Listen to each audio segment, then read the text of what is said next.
Ginoo. Ingon siya, this ministry will experience training like a military. No? Kung mo-apply ka o sundalo, mo-apply ka o police, you undergo training. You across the river, no? To equip you.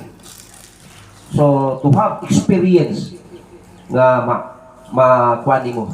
So, karon na ako'y nakita nga mga daghang mga testimony sa pagbalik na ko Rizky Bawi, naapag yung ko'y na-experience nga nagkuyo ni pastor dito.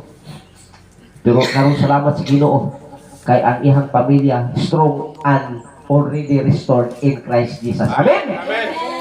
So dili basta-basta. So kini nga mga experience gi-prepare ni sa Ginoo sa matag usa para nga mag-mentor ka sa matag family. Amen. So ang pulong sa Ginoo sa 1 Peter sa atong Thanksgiving karon, isulti dai sa imuhang tapat nga Happy Thanksgiving. Happy Thanksgiving. Amen. So nganong unang gimension diri asawa magyud. Oh, di ba? Asawa. Ngano magyud ang asawa magyud, no? So we are talking about the family. So take note that ministry is a group of family. Amen? A strong family is also a strong ministry. Experience family in every aspect of ministry, in every aspect of life is your weapon to equip others. Nakuha? So, ngano man yun ang asawa? Ino ko, Lord, ngano man yun ni bag-o ni mo ni nga gihatag sa ako, ngano man yun ang babae, man yun, ang asawa, man yun, ang unang giminsyon. Nakita ni mo, verse 1 up to 6, babae, una. Oh, nakita ni mo diha nga ang pagkaanyag sa babae, dili makita sa mga pa-blandi-blandi daw buhok, pulaw-pulaw, dili daw kunutong na yung mga gold, di ba? Nakita ni mo? Katong naagyon nga kilat ba sa kasing-kasing. Amen? Amen, amen. So, nganong babae? So, gusto sa Ginoo nga nakita ko nga, nag-reflect ko nga, nganong si Abraham, gipaadto magyud siya, pabalik sa iyang native land, kay si Isaac ihang magninyo, kung dito yun, namili yun, no? Ipabalik yun sila. Ang katong sundalo nga nangitang asawa para kay Isaac, perting lisura ang challenge. Nakuha ba? Nga pila ka daghan nga mga camel sang gidala ang mga offer, mga offering adto. Pangita yun og kinsa asawa. Di ampo na lang ingon siya nga, the Lord of Abraham, mugay ka na ko og kinsa ang babae nga maangkon ni Isaac. Truly, gihatag nga si Rebecca. Nakuha? So, nganong babae man ang Ginoo may pagkasugarol? Kan kita ka ng mga sugarol sa mga manok. Mangita na sila og breeding nga babae nga rasa gyud, di ba pastor? O ana, gusto sa sugarol nga ang ihang manok mga bloodliner gyud, no? Gwapo mga kaliwa. Sugarol nga nila. Ang atong Ginoo nga Dios nga labing gamhanan, gusto niya nga ma-prepare niya ang sakto nga babae. Basahon nato ang Malakay chapter 3 verse Malakay chapter 2 verse 13 to 15. Ngano nga gusto sa Ginoo nga gimensyon ang una ngano gimensyon ning babae. Basahon na to ang Malakay sa last chapter of Old Testament. Sa Malakay, niingon siya diri sa chapter 2, verse 13 to 15. Ingon siya diri. Sa Binisaya pa, ikaw lalaki, kung biyaan nimo ang imong asawa, bisan pag magligid-ligid ka o mapuno nimo ang luha sa altar, punon pa nimo sa imong luha ang altar, Di yun ka nako tupagon. Instead nga ang akong naong mag-atubang kanimo, ingon siya, paligdan tayod ka. Kay unsay purpose sa Ginoo nga napili siya og babay, na diha ingon siya, godly offspring. Nagtanaw ang Ginoo sa mga Kristohanon nga mga babae para for the next generation. Amen! Palakpakan na ito ang mga babae. Amen. All glory to God in Jesus' name. Thanksgiving. Amen. Kabalo ba mo nga the secret weapon of God in family, in ministry is your wife. Ang mga babae. Amen? Amen. Kung di na mulihok ang mga lalaki, magbulibuloy na ng mga lalaki, mahimo ang babae yung inatay. Inahan og tatay. Nakita niyo na. Grabe ka dibutid ang mga babae. Mao na gipangita sa Ginoo. Amen? Amen. So, take note next year. Mo ipit ni siya nga ministry. Amen. Nga kini nga ministry is the restoration of every family. Revive. Thank you, Lord. Dili na ako. Nagsulti ang Ginoo sa pag-worship nato kanina. Hallelujah. Gusto ko kahila ko pugmon yun ako kay grabe ang sulti ni Lord sa ako. This ministry is the restoration of every family.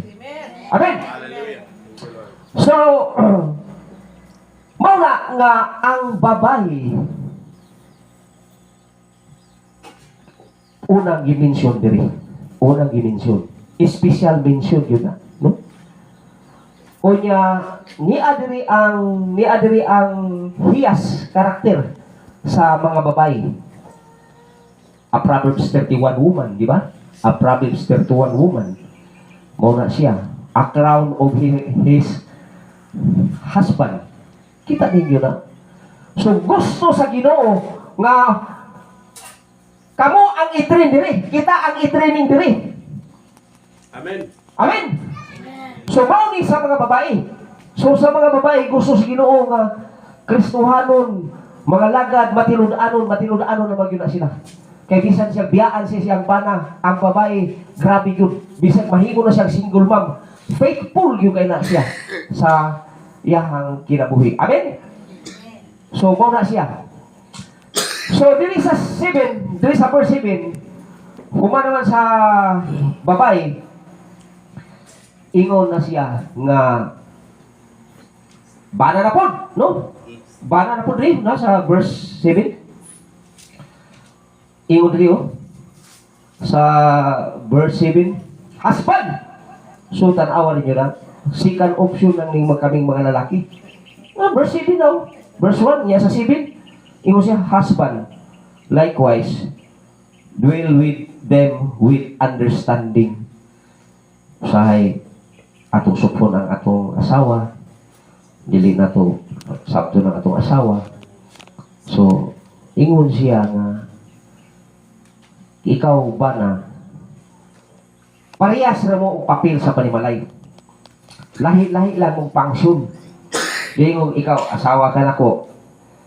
Mo ba nang natingala po ko nga ano ang asawa mo may musunod sa apelido sa bana. Usahay na ay mga inguna na ba? Pero giripil na ni Lord sa ako Giripil na ni Lord sa ako Ingon siya nga, Lord, nga naman ang babae magsunod magyud sa apelido sa bana. Ang purpose ana diay, ingon siya nga, bisan pa ang kaugalingon sa lalaki o iyahang apelido o iyahang pangalan under the authority of her wife. Amen? So, dili na ingon nga, sunod ka sa ako apelido, kay ako good kayo ang masculine. Laki ko. No. Ang Bible nagsulti nga ang tanan katigayunan sa lalaki under the name of his wife. Amen? Amen. Muna siya. Kung yan nga kung sa Old Testament kung mabiyuda ang babae, mahadlok yun sa unang panahon kay ang ihang dili siya makasunod sa tanan katigayunan. Nana siya sa Bible. Ang babae pag mabiyuda, dili siya makasunod sa mga property. Moto nga kung ang babae na byuda, kuhaon siya, minyuan siya sa lain na po nga iyang igsuon. Kaya aron makasunod yun og inheritance. So, it means nga kung magsunod ng asawa sa imong apelyido, dili na ingon nga nagsunod-sunod lang na siya sa imong apelyido. She is the owner of your life and even your apelyido. Amen? Palakpakan na to ang asawa. All glory to God. Wala diha nga sa ninyo na simbahan, restoration of every family. Restoration of every family. Pag-ulag yun eh.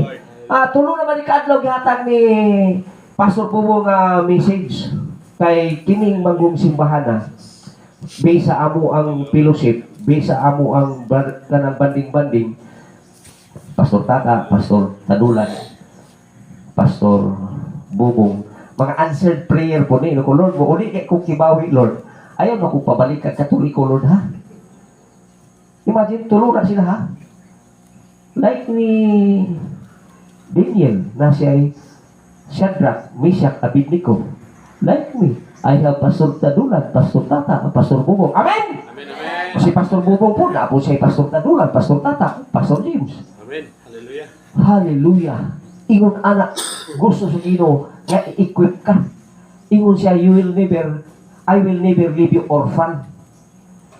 So, kung usa ka nga function sa family, asawa ka man, the Lord will experience you nga pinasakit yun na, pinahait yun na nga experience. Ay aron yun ka ma-equip ka. Usaw niyo pag-training diya, ikaw, magpa-train ka og tao. Unya, ang imong gi-training 100 ka push up niya, ikaw tulura ka push up, dili ka mahimong good trainer, di ba? Ngayon ka nga wait until you become. Tanaw ako. Ana. So gusto sa Ginoo nga ma-experience. Kanang may manghawa diri nga sa ministry, ayaw mo kaguol, gi-equip na sa lain. Pagbalik anak, lig-o na siya nga ministry, equiper na siya. Amen. Amen. Equiper na siya. Ayaw mo kasubo. Kaya ako, pertigyon na kung sa na-experience sa simbahan na perti mo ito, amo worship leader. O saan naman ni Lord?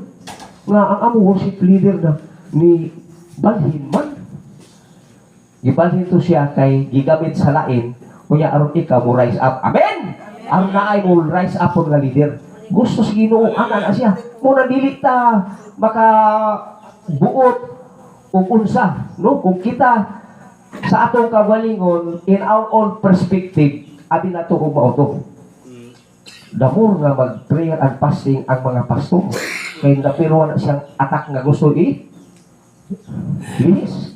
Sa New Testament, si Pedro, ingon si Lord Jesus Christ, o kamo, nagsulti naman ang uban, nga ako, kung kinsa ako, kamo, kung sa ikasulti niyo sa ako, walay nakasulti. O nitindog na si Pedro, ikaw, you are the son of God. Sa Pedro, dili ka makasulti ni ini, kung dili gi-reveal sa Ginoo sa imo. Amen? Amen. Ana ha? Pagka next verse, tanawa, pag ingon ni Lord Jesus Christ nga, ako ilansang sa cross, patyon ko, tulukad Lord.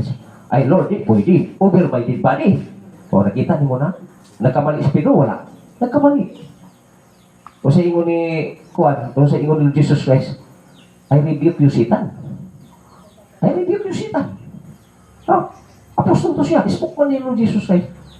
Meaning to say, ang leader, dili perfect, magkamali usap siya. Si Samuel, ingon ang Ginoo mismo, the God, the creator of the universe, Samuel, at tuwa dito ang pamilya ni JC. Na iyang isa ka anak dito, wala giminsyon. Ingon siya nga na isa ka anak dito, i-anoy, second king. Si Saul man inyong king, karon na second king, i-anoy. Ay, isa nga pagdala og bihog og kanang lana. Baklay-baklay tao si Samuel, hadlok pa siya ni King Saul, kay basik patyon siya. Ligay-ligay pa, patimali siya. Pag abot niya dito, naglinya ang mga anak ni JC. Perti katong mga sundalo, tag-asong height. Ambungan kay mga military. Ingon din siya nga, akin eh, yun eh. Ako dihungan kay mga kwan yun eh.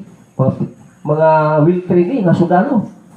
O yan, ingon mo ng Gino siya. Hoy, ayaw sa diya, dili na mo pagulat. Pangutana o napabay anak si JC. Nakita ninyo? Meaning to say, there is no perfect in ministry. Amen? We need each other. We need each other. Kung kailangan ka, pastor ka, i-review ka sa iyong asawa, yes, Lord. Kung i-review ka sa iyong anak, yes, Lord, accept. Sorry, Lord. Anak ka. Amen. Amen. O yan, mag-apo ka sa Ginoo. Ako inanapo ko. Mag-ungol ko sa unang panahon. Gipa-experience na sa Ginoo kay every ministry, there is a calling. There is an specialty. Mula nga, pastor, ayaw ka, luya. Amen? Amen. Amen. Uy ko nga, usay, makapangutan na ta sa pagkagulingon. Gitawag ko ni Lord o natulak ko ni? Diba? Lord, ako naman ang isa.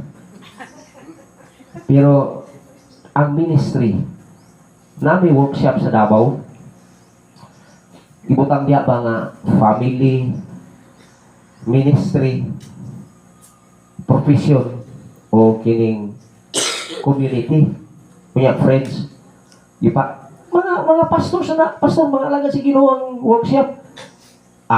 Dayo ba dito nga kining giuna gyud ang ministry? Ministry, family, profession, ano ba? Pero ang tinuunay nga correct ato nga arrangement, family. Family is the number one. Kaya tayo usayang pastor, usahay, mag-abot gali ng tuition sa anak niya, o niya, napoy ni ato dito nga, pastor, na hospital lang akong anak. Kailangan ko, parehas ang amount. Parehas ang amount. Halimbawa, ang tuition sa imong anak, 3,000. Ang ipangayo po atong imuhang membro, 3,000 po. O sa piliyo nimo, ang membro or ang imong anak. Ingon ang nag-lead sa mo sa seminar, ang imong anak. Pangutang lang ka dito or mutawag ka sa imong congregation na ikay ng nani, the body of Christ. Pero katong imong anak, personal nimo to. Amen? Amen. So daghan kaayo nga dapat i-correct sa atong ministry. Gusto sa Ginoo na nga ma-experience nato na para ma-equip ta. Para ma-equip ta. So, mauna siya nga nakadungog ko karon nga ika-8 ni siya nga di ba na-upgrade sa unang panahon nga wali ko diha. Pati anak-anak gina ko passing mo paak nito ba nga kita ginamos ng tao niya siya lahi po diha. Pero salamat sa Ginoo. Ang gisulti sa ni Lord ani nga one day tukuron yun sa Ginoo ang simbahan diri. Amen? So karon na pasalamatan, palapakan na to Ginoo. Oh, palapakan na to ang Ginoo. Unya abi ninyo kini, gwapo ni siya nga bukid ba? Pero mo na ko kahilak ko diri. Bukid wow. Kining prayer mountain. Prayer mountain. Ayun na sa. Kamu mga single, gamiton po mo sa Ginoo. Dili lang ang mama, dili lang ang papa. Every member of the family, every individual, kay naana siya yung mga gifts. We are the body of Christ. Amen? We are the body of Christ. Gusto sa Ginoo nga kining ministry, kining nga simbahan, group of family nga i-equip niya. Kaya usa ko nung pagtudlo. Dili ta pwede nga nata sa bulato sa Ginoo nga extra tire lang ta. No. There is no extra tire in the ministry. Tama ba tayo? Ako karon Lord, wala naman siguro gamit. Ani, pwede naman siguro kungat. No. Naay mga daghan kayo nga kining position, function sa ministry. Bigdasi ka ba diha? Or nakawakay trabaho, basin ikaw ang maminaw ka mo tas kino basin ikaw ang in-charge o kada Domingo o pagpalitong tinapay para pamirinda sa imong mga kauban. Nay man yun na eh. Ministry na nimo. Or nakay multikab or kining bao-bao. Ikaw na itigdasid kaya araw ang mga tao makasulod sa ministry, sa simbahan. Take note, kini nga panahon, last days na ni siya. Amen. Si Noah, lisod po itong ministry ni Noah. Siya, isa ka pamilya, siya isa. Mga anak niya gagmay pa kayo, ipabuhat sa arka. Bakla yun, bukid pa. The highest of all mountains, dito gibutang. Pero, piting engineering, kapuyan, kung ikaw siguro na may na siguro, salain na siguro, Lord. You know, may siguro ka na, balibad siguro ka. Bisan ako naman, balibad siguro ko, buhat o arka. Take note, dili lamang kay mga human being ang gustong i-preserve sa Ginoo. Pati ang mga animals. Nagpaklay ang mga animals, pinili sa Ginoo. Similya ba ito? Mga seeds to. Amen? So, gusto sa Ginoo nga kining atong Thanksgiving karon mo liyok kita. Amen. Muna nga ako, nakain ko nga, wapo siguro ni, mga sadis-sadis lang pa. Conviction nga. Balik na to ang ato ang katong inyuhang nangagian sa una. Nga inani bitaw, mag-invite ana, interfellowship, yun ana ba? Nya, lahi-lahi po. Kung maestra biya ka, or estudyante ka, sa isa katuig, mauna na imong maestra, sumubi ako sa college. Sumubi! Ako sa una sa college sa engineering, Pilipino ay medyo maarhaya-hayay. English, agoy. Di na magining engineers, ang mga engineering, baliktot yun ang mga in-English ni. O, pagbalik po mat, naanapon. Lahi-lahi ang mga teacher, makakuha tag mga idea nila dito. Gusto sa Ginoo nga kining ministry nga gihatag sa Ginoo nato diri. Naatay gitawag og katong iyong nasugdan, ingon siya nga ibalik ninyo ang inyong first love. Amen. Amen. Ibalik ninyo sa manyo. Dasig, dili lang kay Thanksgiving lang ta mag grupo-grupo. Oh, pasalamat ko sa akong anak kay pag-iwan niya ko na nagdala siya ko sa anak, imuhang ginala para painom. Mayroon ako nag-mix niya. Amen. Ako apil-apil naman ko diri sa inyo. No, tigdasig na ko sa inyo diri. So gusto sa Ginoo nga next year mo engage sa gyuta. Soul winning na gyuta. Ha? Evangelism kung kailangan. Kay the harvest is plenty, but the workers are few. Come, let us go to the field of sa kalibutanon. Ano na siya? Ako kay willing ko na anang mga higayon na kung naanagad yung mga evangelism. Ha? Willing na sa evangelism. Si Pastor Tadulan, naana siya kanang pwede upat ka oras na chargeable. No? Na ay mga kuwan, na ay mga baw-baw na ito nga mga kwadya. Oh, na atay mga salamat sa Ginoo kay katong atong worship leader ganina, nakaluksog yun ko. Masipyat ko, nag-unagali kong lukso. Oh, so ingon ana ang gusto sa Ginoo. Kitang tanan, padala na to, i-welcome na to dili. Dili lang ang gusto sa Ginoo na kani nga ministry, kita-kita lang. Dili gusto sa Ginoo nga sa arka nga mosulod, walo lang. Napakalita itong mga iso, nato itong pamilya. Oh, gusto sa Ginoo sa unang panahon, ang arka man to nga makasulod sila, makasulod ba sa kaluwasan. Karon ang atong arka, nga katong arka sa unang gibuhat, siya nakadako kayong arka o sa lang kaportahan.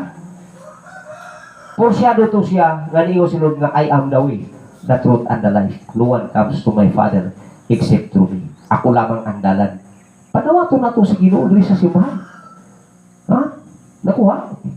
Invite. Uya ka mo po, kung sa mga experience, gusto niya na sa Ginoo nga ipa-experience mo. Kaya roon na mo yung mga experience nga mga problema, kabalo mo solve sa iyong mga problema. Ay naka-experience man ka. Mentoring ang gusto sa Ginoo, mentoring. Ana siya. Kung sa imuhang specialty nga gihatag sa Ginoo, kung amahan ka, katong mga lalaki, men's ministry. Pag na mga babae, women's ministry, mga worshiper, ingon anak, dito. Oh, kami po, ugos sa mga talent na mo. Kami, mga electrical, mga electrician niya, taw-taw tag kurente. Malay mo sila, gitawag sila pinagi sa kurente. Kadaghanan na. Malay mo, gitawag sila pinagi sa kanang worship. Ingon ana na siya, equipping. This, ingon yun si Lord, nga kini nga ministry is the restoration of every family. this ministry is the restoration of every family. Dili ta ma-discourage kung ang atong mga igsuon mo ato sa lain. Uy, gitawag to sila. Gitawag to sila sa Ginoo. Mubalik to, di ba? Petiligunan na to. Amen. Oh, balik to. Ang mga missionary, gikan sa ani nga simbahan. Oh, malay mo sila gisend sa laing lugar. Kaya naapoy problema dito sa simbahan. Ako, sa unang panahon, hawak ko rin, medyo, sige magkuka problema rin. Pagsunod ako dito sa parang, noon sa Manila nga, imbis estudyante ko dito, gihimo mo akong trainer. O, nakita niyo na, gi-equip ka sa Ginoo. Pagbalik na ko, ligo na ko.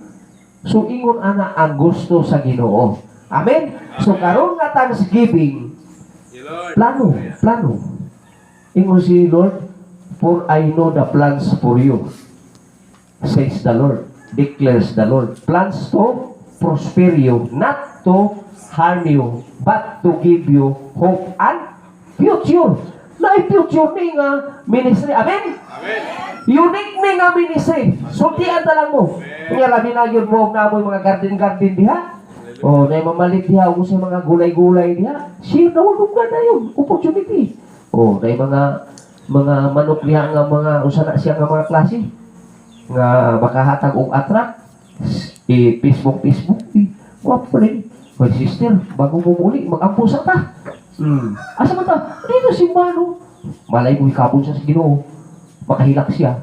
Oo. Ana, simple na siya nga mga gesture nga makita sa kalibutanon nga ingon ani ang inyong pag-welcome. Amen? So this ministry is the restoration of every family. Amen? Manindog ta! Amen. Hallelujah. Father God, salamat nga bisan sa mga kalisdanan nga na-experience na mo, Lord, diin nga usahay mo surrender na kami, Ginoo.